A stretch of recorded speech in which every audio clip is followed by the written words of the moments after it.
My other co-host, Kyle Gilmore, joining me today, and I am Bill Montoya. Uh, got a lot to talk about today. We're going to go over the Brian Flores lawsuit, some Wyoming basketball, some coaching hirings, among other things. We got MLB talk or MLB lockout to talk about. Mark Davis making some moves in the WNBA.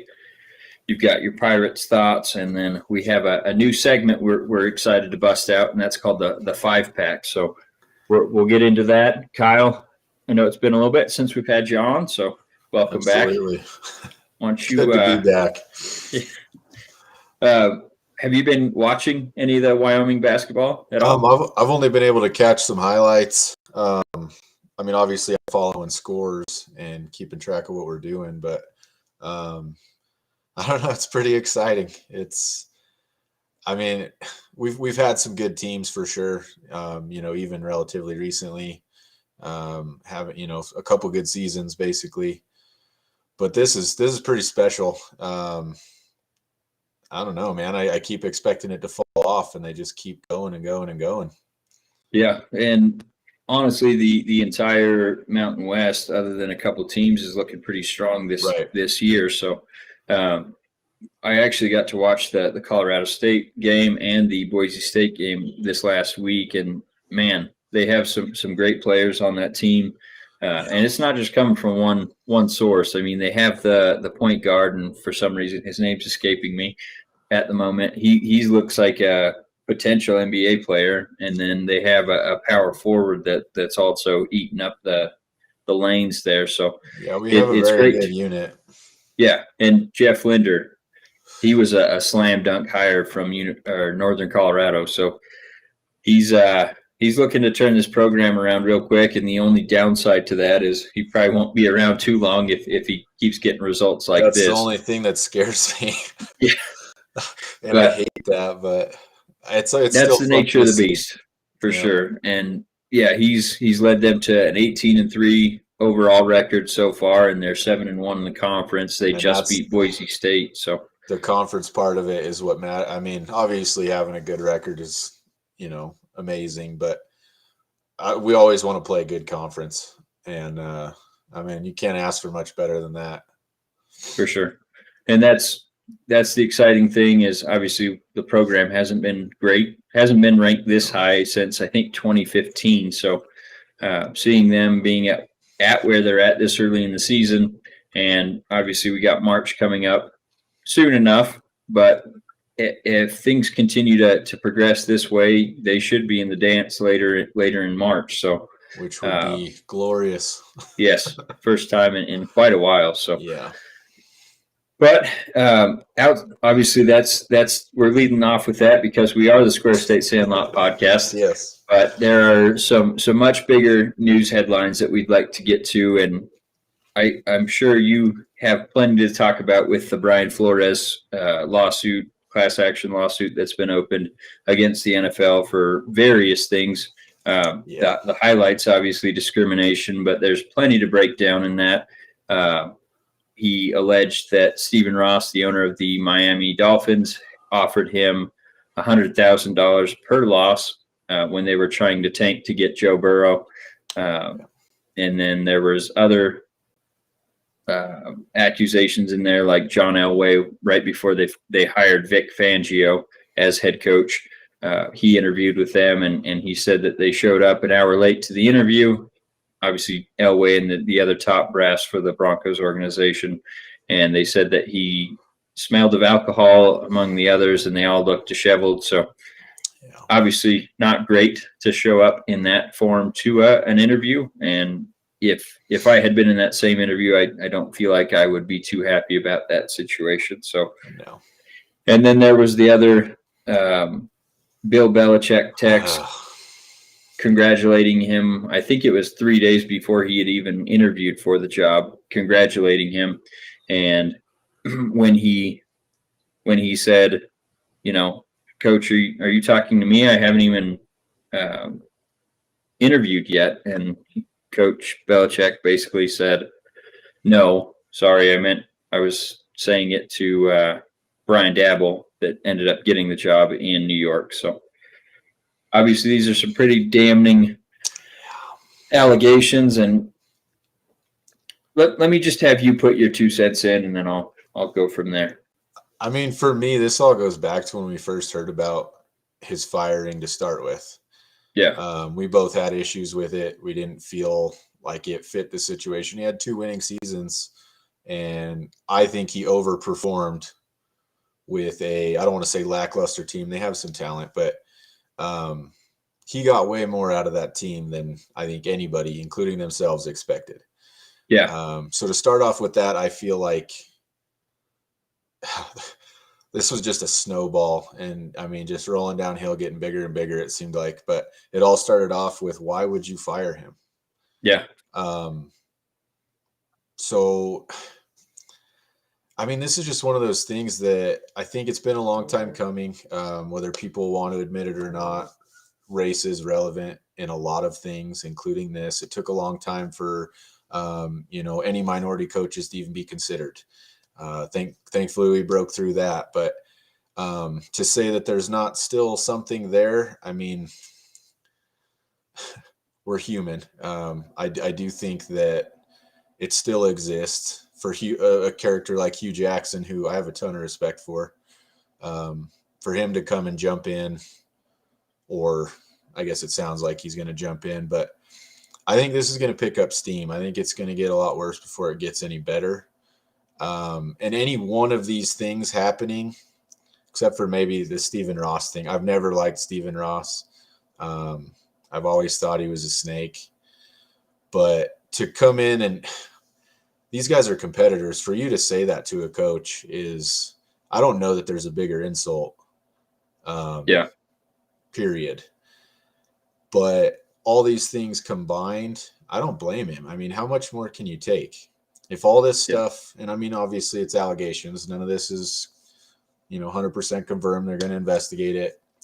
But if this is true, I mean, how much do you want a guy to take? And then to still get the job in Miami, put together 2 winning seasons, and you're shown the door. I mean, is it because he wouldn't do the $100K for per loss? That's is what that it why they sounds showed like. him the door? I And mean, if that's the case, oh my God. I mean, who would want to coach there? That has further ranging implications more than anything. Stephen Ross. If he was actually offering to pay a coach to lose, obviously that's not going to allow him to keep his job if he loses, because public perception will be, well, this guy can't get the job done. So going against that obviously was in his nature, because he wants to keep his job.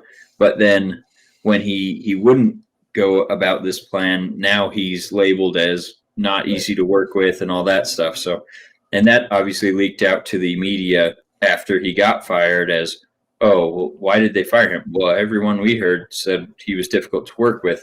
But the Raiders hired the defensive coordinator from the New York Giants that worked under Brian Flores, and basically said, without Brian Flores, I wouldn't be where I am today. And that tells me he's not a difficult person to work with. He might, expect the best out of you every day. I think he's a hard-nosed coach. Yeah, so that may be true, but I don't think he's difficult to work with in the day-to-day stuff where, just because he doesn't want to do this, he shouldn't be labeled as that. And now, obviously, I think he has basically given up any chance at a coach hiring this cycle until this lawsuit settled. I don't think he has a chance to be a coach in the league until this is settled, because he's essentially going after the owners, every single owner. And I don't know that there's any that are willing to say, well, we'll look past that and, let this play out in court while we have you as an employee. So, well, and that's the thing for me too, is this is no different than any other hiring situation in any other business. To the extent, I mean, oftentimes jobs, that they're interviewing for, they already have the candidate that they have in mind. They know who they're going to hire. Sometimes that gets known, and obviously it's an issue, but this is on such a bigger scale, obviously, because of being the NFL. Of course, for this story to break, it's going to blow up and be everywhere. So that's why, I mean, if you're running like a small business somewhere and, you know, you're interviewing employees and do this, it's not going to have this kind of an impact for It's not as visible. right. Well, that's what I mean for Denver and, you know, Elway, if this story is true, for them to do that to someone. And then obviously the Bill Belichick text, I mean, it's going to make its way, you know, it's going to get into the light at some point. It's going to be known. So that's why I say I do feel like this was a long time coming, because I do think there's been very terrible hiring practices in the league for a long time. And I mean, we've talked about it. There's certain coaches that you can't believe aren't getting opportunities. You know, and obviously we're not on the level of a team management, but I guess that's what it comes down to for me, for Brian Flores to go through all this, if it again is true, and then to be fired like that. I'm sure it lit a fire under him. I mean, I would be so angry, and I would want to, you know, I'd want to make it right. So I don't know. Like I said, it's going to get worse before it gets any better. And I think you're going to see more people get involved, like a Hugh Jackson. I think a lot's going to come to light. It's going to be, I mean, it's going to be no different than any of the, you know, scandals that have hit the league, you know, in recent history. A lot came out of those. A lot was known by the time the investigation was done. So, well, and we can hope, but I mean, it may also get brushed under the rug, like the Daniel Snyder stuff. I mean, he seems to. There was a rumor that basically Congress had requested documents and everything from the investigation that the NFL did into Daniel Snyder and his workplace stuff for the football team at the time. Now the Commanders, and man, what a terrible name, what terrible uniforms. But beside the point, it basically said that he has to approve the release of any documents by the NFL to Congress. So why would he do that? It doesn't make sense. And I don't even understand how that can be possible. But no, I think David Culley for Houston, I mean, got fired after 1 year. Obviously, he got paid $22 million for that 1 year. So tough to complain about that. But that's going to severely limit his ability to get another job in the league when he had the record that he did. And obviously, he went in there with not the best circumstances. His starting quarterback basically refusing to play for the team, has all those allegations against him as well. So Culley, I think he could have a decent case against the Houston Texans because of how they basically used him as a scapegoat for a throwaway year.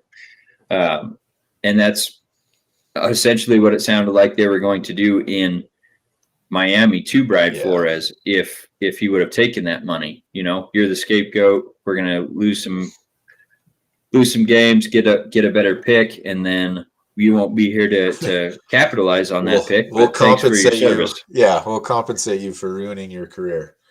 Yeah, so that's the optics of it. So obviously, we may know more as this lawsuit progresses. I don't think that Brian Flores would go and I don't think an attorney would take this case if they didn't think they could win it. So I feel like he has to have something to back all these up. So as we see it progress, we'll comment on it more. But for now, I think that getting our feelings out there and letting people know where we stand on that, probably good for now. So speaking of other coaching hiring, Byron Leftwich pulled out of the Jacksonville Jaguar job. Rumors are he pulled out of that because the owner refused to get rid of Trent Baalke as the GM. So I don't know what your takes are on this. I think Byron Leftwich would be a great coach. Obviously, it's tough to say what he's capable of when you have Tom Brady on your team. But I mean, his stock is high, and I think that's what this is. I mean, why would you not go? I mean, for him to have the success he's had in this short amount of time, and you're right, obviously that team had been stacked. But he knows that his stock is high. So if you're going to go to a team, you want to go to a good situation. And, you know, if he doesn't consider that a good situation, why would you, go for it? So, I don't know. I really like Byron Leftwich. He's definitely a player's coach. I don't know. I want him to have a good situation. I'd like to see him succeed, and I don't know that is a place where anyone will short term. Yeah. So I don't know. Well, and I think he's interviewed for other positions as well. I want to say he interviewed for the Giants position. I can't remember where else, maybe Houston, but none of those are obviously great situations. But Giants filled their vacancy with Brian Dable. We already talked about that.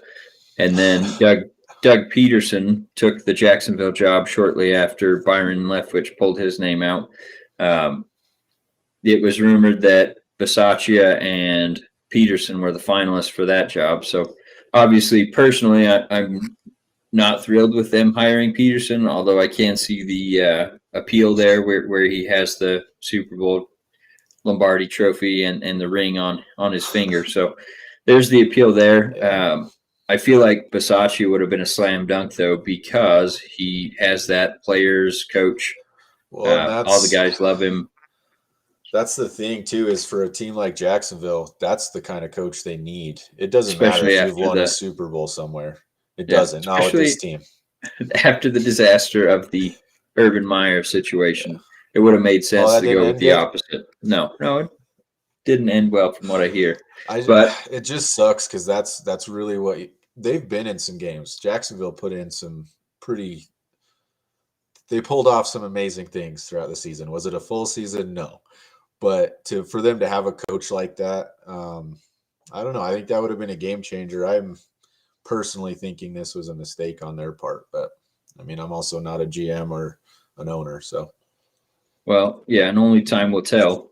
And Bisaccia is, or I guess I should say that the Packers are very interested in Rich Bisaccia to take over as their special teams coordinator.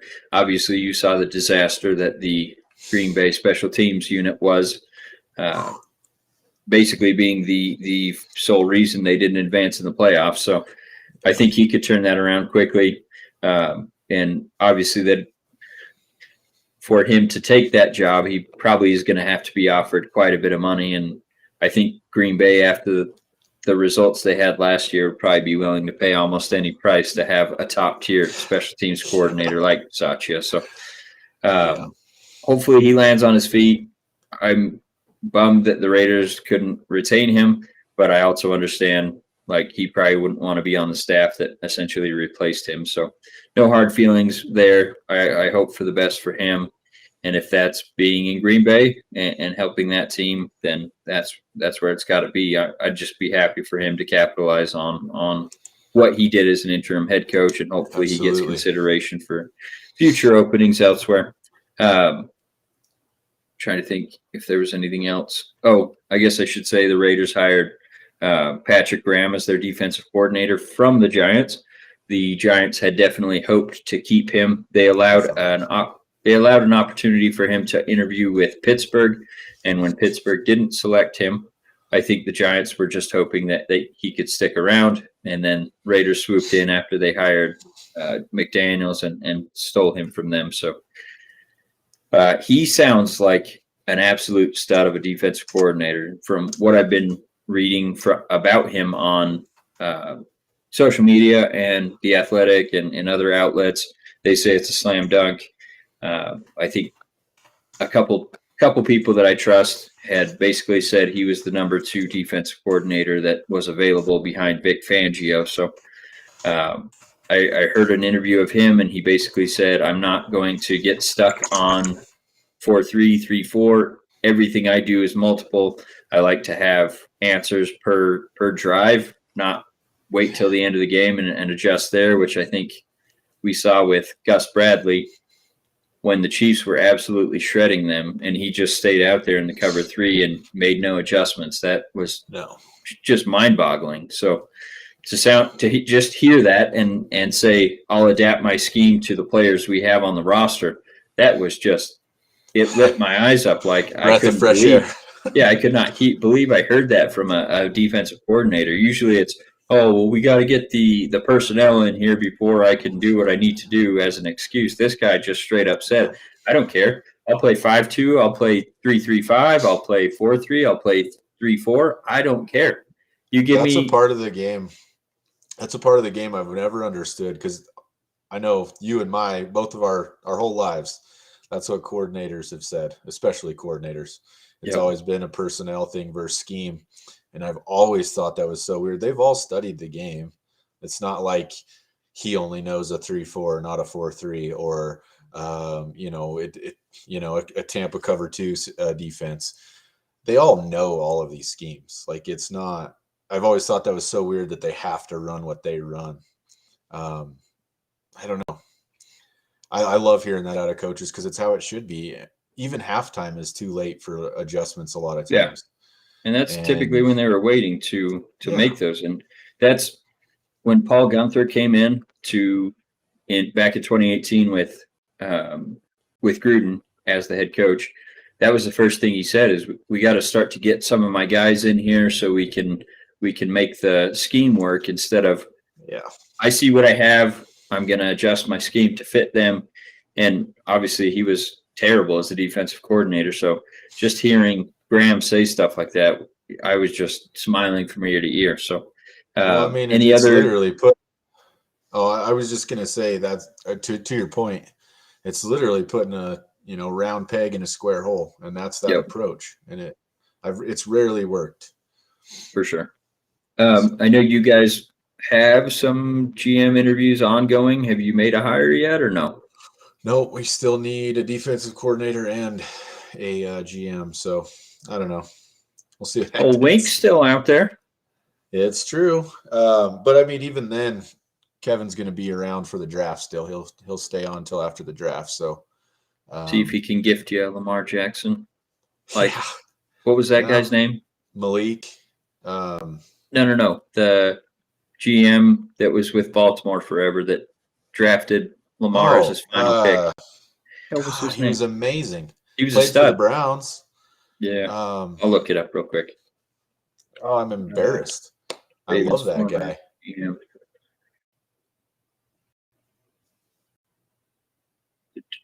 Why can't I find it? I think it starts with an O. Eric DeCosta was the one that replaced him, but I can't. Yeah, I know it's. I'm embarrassed. I absolutely. Yeah, you should know that he's in your division. He well, even before they switched over to Baltimore, he did so many amazing things in Cleveland. Wow, man, I can't bug me. Yeah, I can't even find it on here.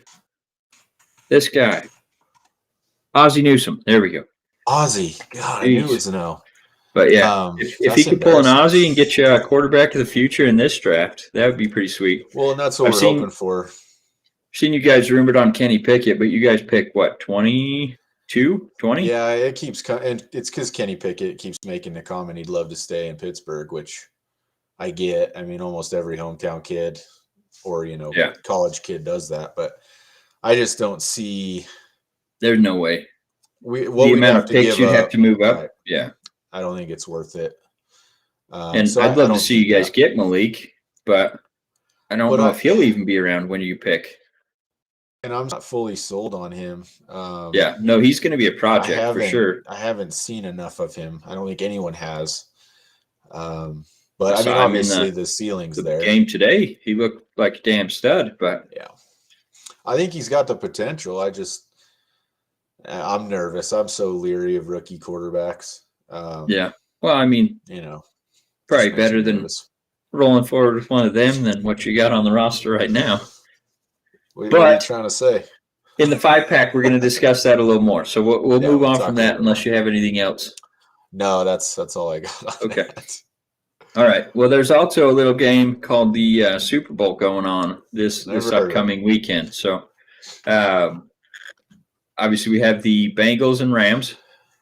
I'm going to let you go first on predictions, why, and who you are actually cheering for. Okay. Well, I would like to first say that before the season started, Bill and I both had the same picks for the Super Bowl. We did okay, 50%. All right. with a little asterisk there from the Bills game. I don't want to talk about it still. Yeah. But nothing's changed for me, man. I'm such a Stafford fanboy. He even makes up for how much I don't like Odell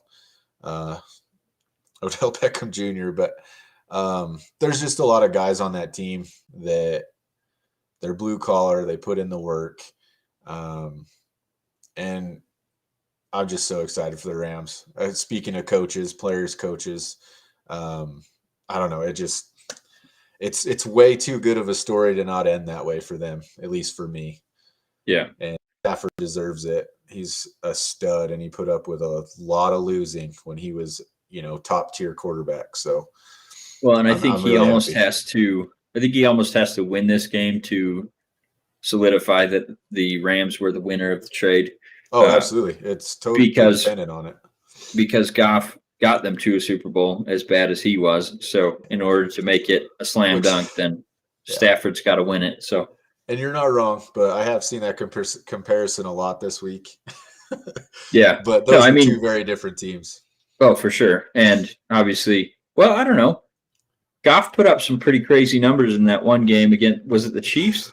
They beat them like 54-51 or something.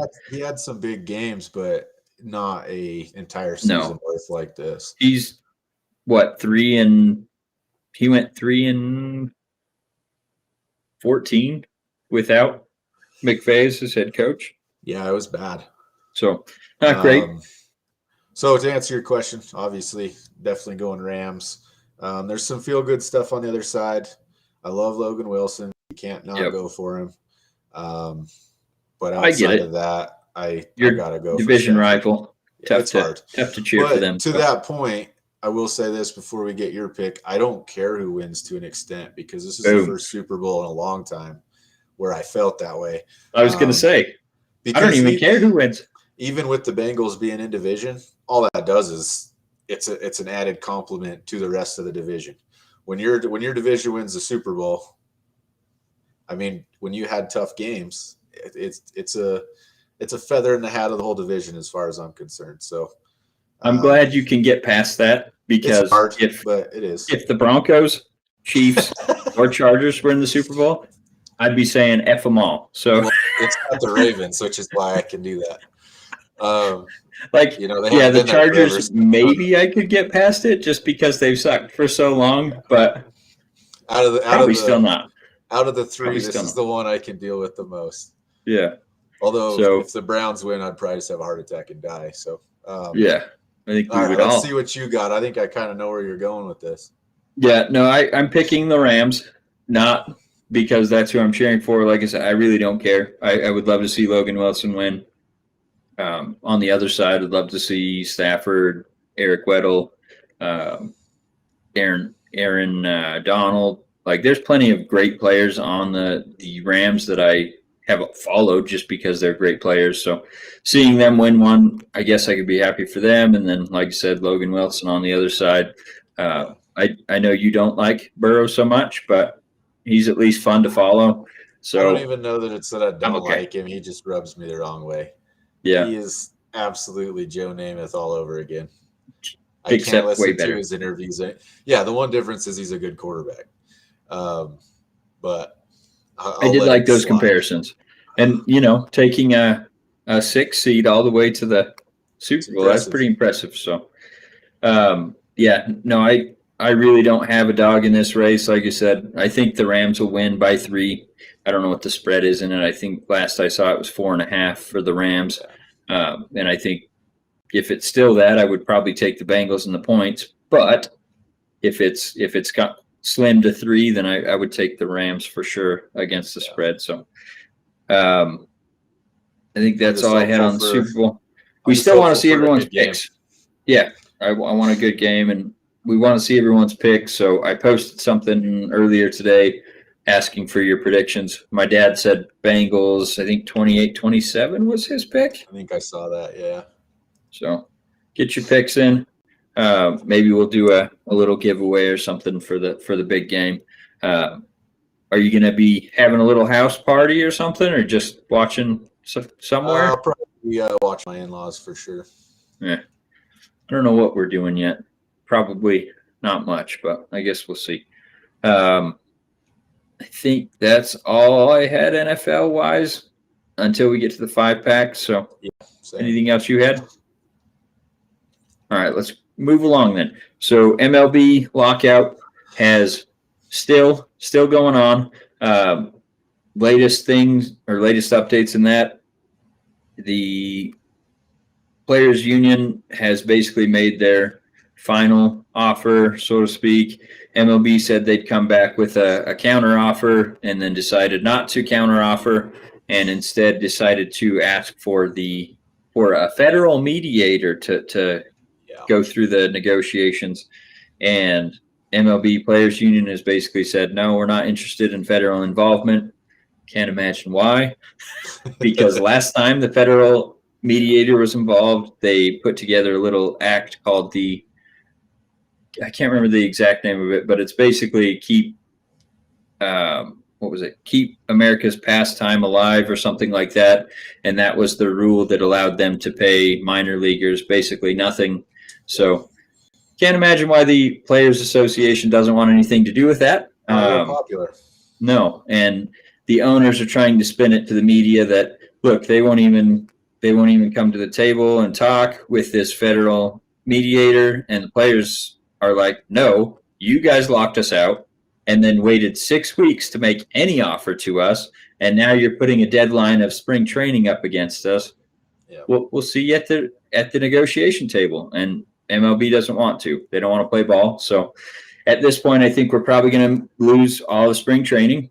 And quite honestly, at this point, before I say this, you have to understand MLB is my absolute love. I love baseball. It's my favorite sport in the world. But at the same time, I hope that this goes to the point where they start missing regular season games, because that's going to hurt the owners more than it's going to hurt the players.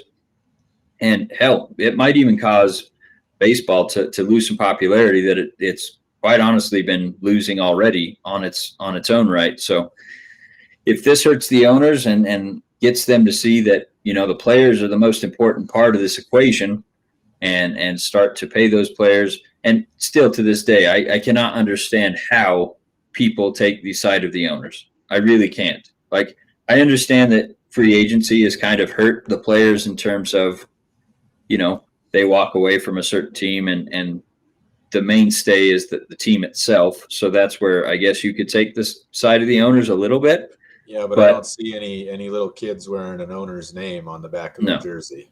Yeah, and it's the players that drive the growth. It's the players that put the product on the field. The only thing the owners bring to the table is money. So, and that's all they care about. Yeah, and that's with our owners specifically. Like the Pirates are putting a $30 million product out on the field compared to the Dodgers are putting $250 million product out on the field. And same thing. Yeah, and it shows for sure. And same thing with the A's. They won't go above. Once they get to $80 million for their payroll, then they start to ship everyone off that's worth anything and start to bring in prospects again, because we can't have a competitive product out there, because that would mean, John Fisher and his $4 billion or whatever he has to start paying something. So it's frustrating. And like I said, I hope that we start to lose regular season games. And like I said, I absolutely love baseball. I watch it every single night I can. And that's almost every single night. So it's going to hurt me to lose some games. But at the end of the day, these owners need to wake up a little bit and see who's the driving force behind all the growth they're seeing in their game and all those billions of dollars they're seeing flow into it. So if we've got to lose a couple games to get some progress, then I'm all for it. So as long as they're back by June. Yeah. They got to. You don't want to lose your game. Yeah. No, I think you're right, though. I think it's one of them situations where, they're going to have to start hurting their wallets before they do anything, because right now they're in power, I guess, if you want to call it that way. But in the last CBA, they took a huge gain over the players as well. So, and like I told you in our own chat, I basically said, they're not going to have steroids to bail them out this time if they let these games start to be lost, because they've got all that testing in place. So you're not going to see these monster records come crashing down to bring everyone back into it. So well, and to lose spring training is going to be terrible too, just because of the season you just came off of. You saw how big of a difference it was for having the full season for players. Yep. I think, again, it's just going to continue that. There's basically the players haven't had an opportunity to actually have a complete full season for what'll be 3 seasons now. Yep. So I don't know. I mean, we're 10 days from catchers and pitchers reporting. That's the start date that they're supposed to hit is around Valentine's Day. So we're getting into crunch time right now if you want to see spring training at all. And quite honestly, as far apart as they sound, I want to say the players asked for a $100 million pool, and MLB came back with a $10 million pool. And you could say that's a little ways apart there. And the players came down from 105 to 100, so they at least gave something. Yeah. And the owners just straight up said, "No, 10, that's it. We'll come back with another offer," and then never did. So don't feel bad for the owners, people. The owners don't need your sympathy. No, they don't not ever they don't care about you at all. All they care about is an ass in the seat paying them money. So if it takes no asses being in the seat to make some progress, I'm all for it. So with that being said, Mark Davis, what do you think about the moves he's been making? Well, as I've said before on this podcast, as a self-described feminist, I love this. I couldn't love this more. If you've ever read a comment thread after anything dealing with equal pay, as far as WNBA versus the NBA, it'll show you how many terrible people exist on this planet. And it's just one of those things that, yes, I will say that there is some, valid point to the fact that, sure, they don't bring in the same amount of money. For sure. But it's still not to scale. So it doesn't matter. No. So for Mark Davis to even, be moving in this direction, I don't know. It's pretty awesome. And for him to say it and then actually follow through. Yeah. Because there's been people who have been, ambassadors of such things. And then when push comes to shove, what they actually do is almost nothing. Yep. And this is awesome.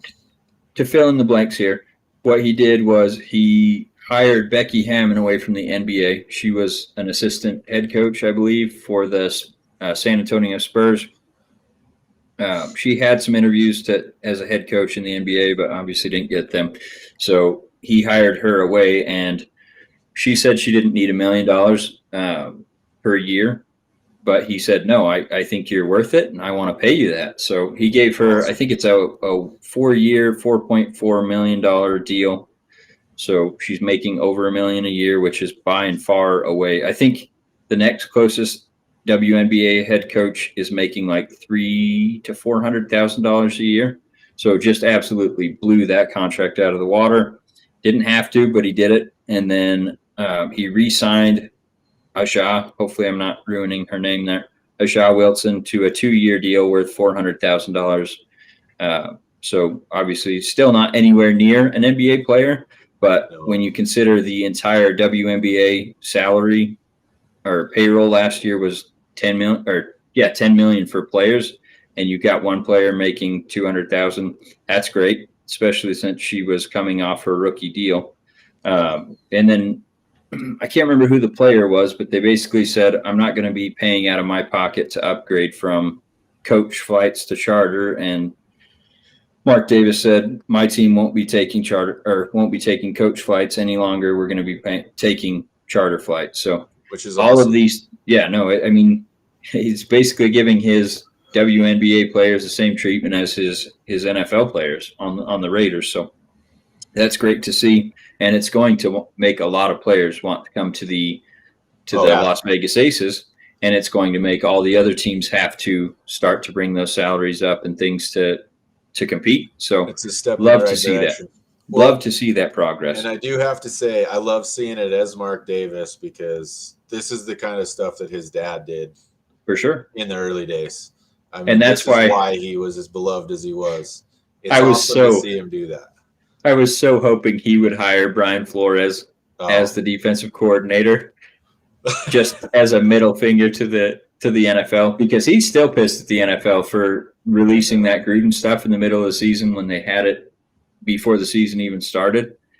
Oh yeah, and they did him dirty as far as the franchise. So his latest thing was to hire McDaniels on the championship weekend when they say you guys need to make or hold off on those hires and stuff so it's not taking away from the games. And he hired McDaniels that Sunday morning. So all the morning headlines were of him hiring with Josh McDaniels. So that was beautiful. And yeah, I was like, let's get the slam dunk and hire Flores as our defensive coordinator. Boom. But didn't happen. But anyway, like I said, I love to see that progress, especially from the owner that it came from, and that's Mark Davis, also the owner of my favorite football team. So, and then you had some other female coach hire news. Yeah, I mean, it's been since it's been a little while since I've been on the podcast, so this is a little bit old as far as news, but I was super pumped to see it. Obviously, it's amazing when you see your team being progressive and taking the right steps as far as all this goes. But her name is Caitlin Callahan. We just hired her, I think, a month or maybe 2 months ago now, but as a development coach.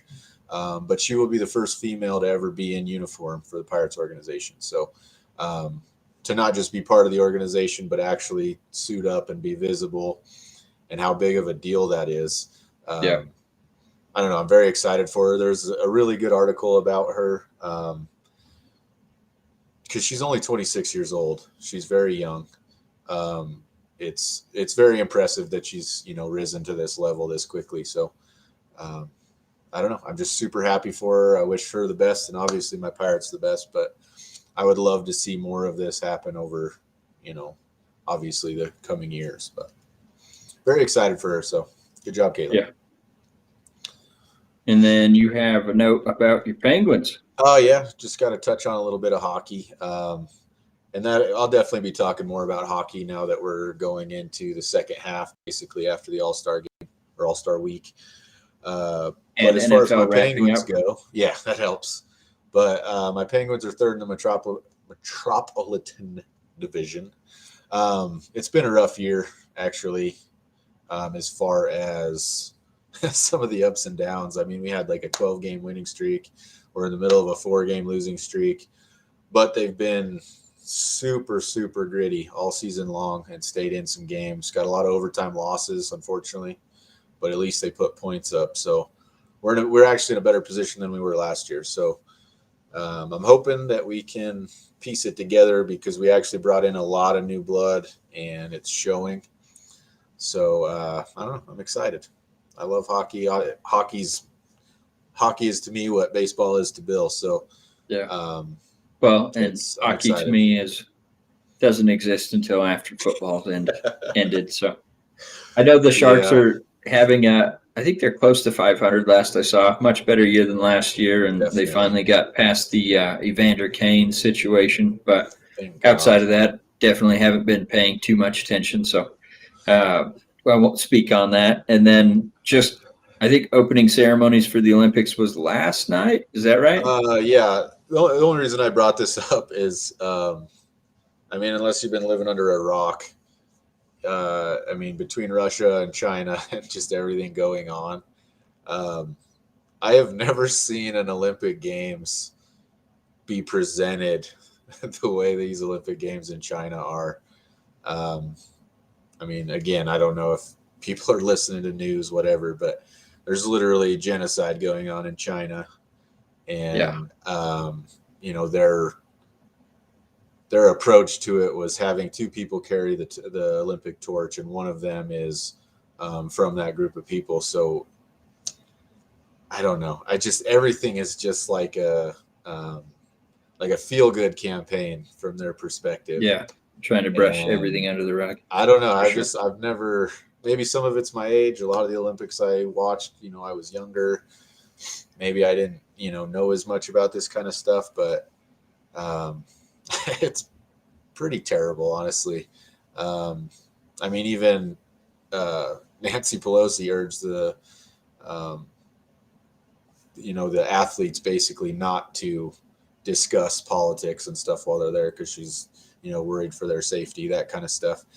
I don't know. I've never seen a more political Olympics, I guess. It's very weird. I'm surprised they even wanted any people over there, but I guess. Well, and it's got to hard get for their me public too, perception up.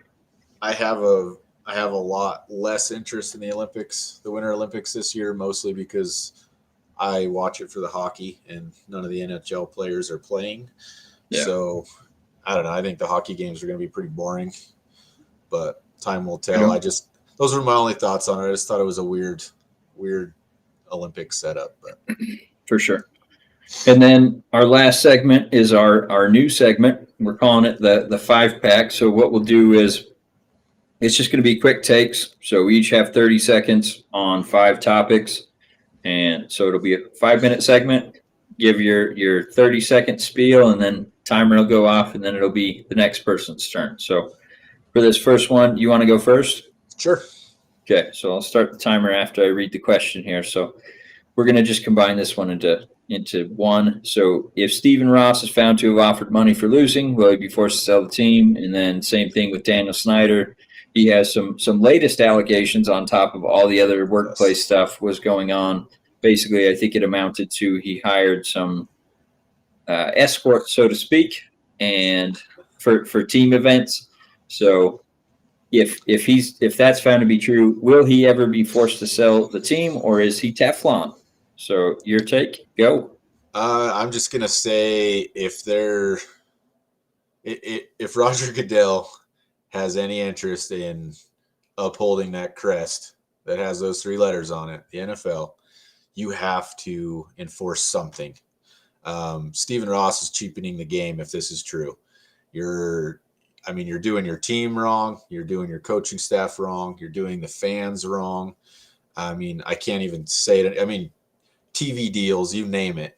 You've basically thrown all that out just because you want to 30 lose. 30 secs. So make it happen. And then Daniel Snyder, I don't think there's anything that needs said. If something isn't done, I don't know. It needs done. That's all I'm going to say.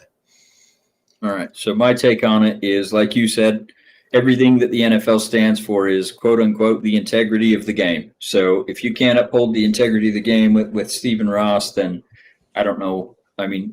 You're definitely cheapening those seats that your fans are paying for. You're just lying to everyone. So that I can't stand for. And then Daniel Snyder, I feel like he should already be out of the league. And Seriously. For some reason, he's no longer an owner, but his wife owns the team, and he obviously is just controlling it from her bench. So, all right. Next question. Will Brian Flores get another job in the NFL? Go. Yes, he better. I think, again, what he was able to do in Miami did not deserve him being fired.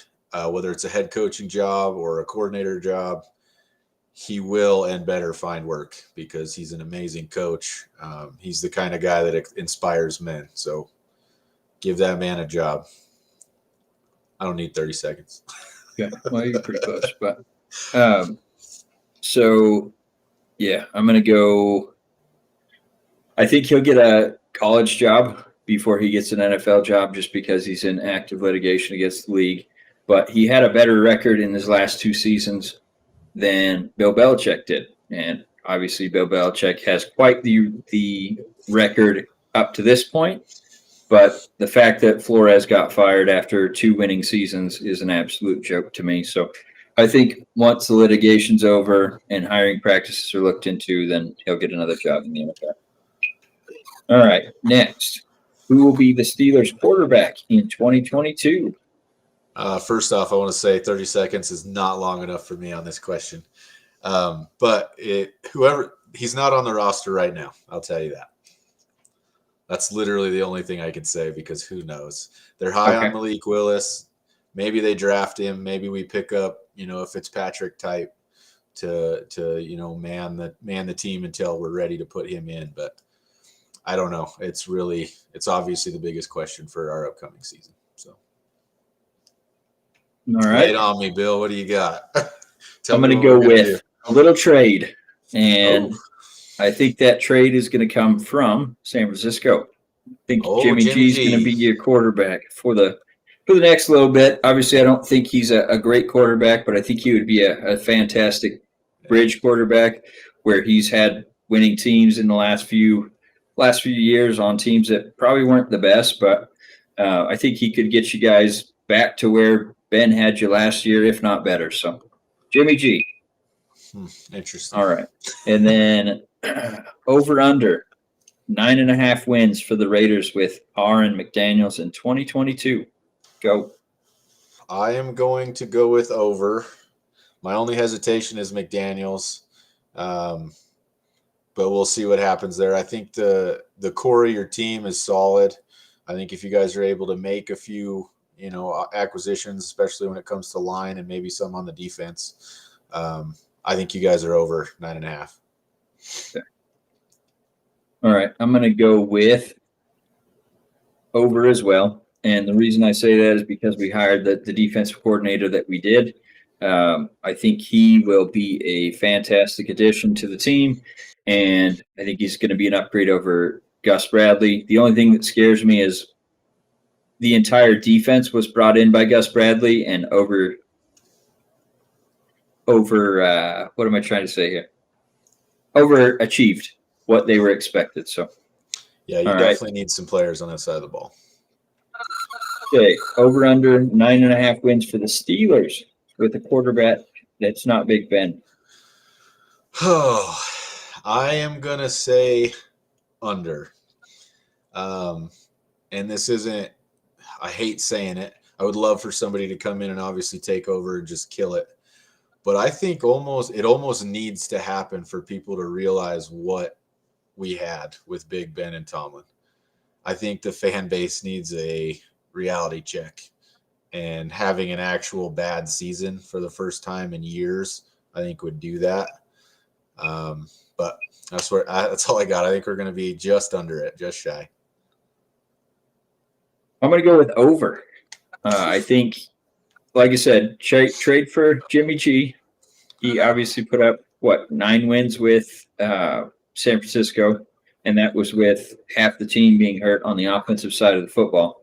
You guys seem to have a lot better health than San Francisco. Something's in the water over there. Everyone's always getting hurt. Crazy. So if you guys get Jimmy G, now I will say if you roll Mason Rudolph or Dwayne Haskins out there, I'm going to go under on that. But yeah, assuming a trade, under is for sure. But yeah. All right. Anything else you want to bring up? I was just going to say that's the one wild card for that. Is it if they make a splash at the quarterback position? I mean, that would change very quickly. Yeah. Mine is based off us having a Malik Willis or a bridge quarterback. So what if they trade up to Kenny Pickett? All right, if that were to happen, I hope A, we're not giving up too much, and B, I'm saying over 9.5.